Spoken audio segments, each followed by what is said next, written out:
Karthik sir first time Karthik sir அப்படி settle அப்படி நடந்து போகும்போது எல்லாருமே அப்படியே ஹோல் யூனிட்டே அப்படி பார்த்துச்சு.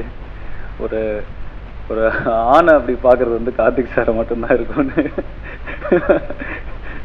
நினைக்கிறேன். ஸோ அந்த மாதிரி ஒரு கரிஸ்மா அண்ட் அந்த மாதிரி ஒரு சாம், இஸ் ஸோ சாமிங். இன்னொரு ஆணும் புகழ்ந்து பேச ஒரு மாதிரி தான் இருக்கு. இருந்தாலும் என்ன சொல்றது, அப்படியே ஒரு மாதிரி ஸ்டன் ஆகி போய் தான் பார்த்தேன் நான் ஃபர்ஸ்ட் டைம் நேரில் பார்க்கும்போது. அதோட ஆக்ட் பண்ணுறது பயங்கரமாக இருக்கும்.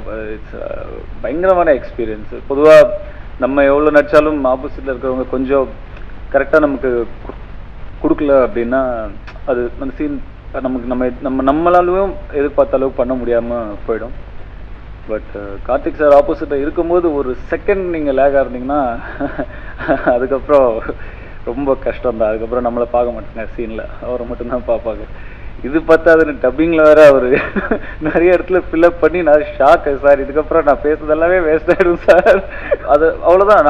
நான் அதான் நினச்சிட்டு இருக்கேன், அந்த இடத்துல நம்ம ஸ்கோர் பண்ணியிருப்போம், இந்த இடத்துல ஸ்கோர் பண்ணியிருப்போம் அப்படிலாம் நான் நினச்சிட்டு டப்பிங்கில் போய் உட்காந்து அவர் சின்னதாக அங்கங்கே ஃபில்அப் பண்ணியிருக்காரு. அதில் எதுவுமே தெரிய மாட்டேங்குது. அவர் கம்ப்ளீட்டாக அவர் எக்ஸ்பீரியன்ஸ் அண்ட் அவருடைய his own style அந்த இடத்துல கம்ப்ளீட்டாக டேமேஜ் பண்ணிட்டாரு என்ன.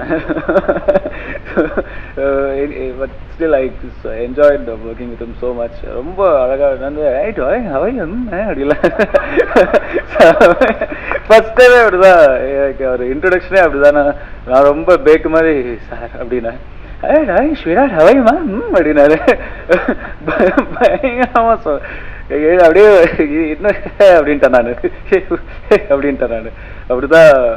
so charming, so nice. The energy it brings to the set is unbelievable.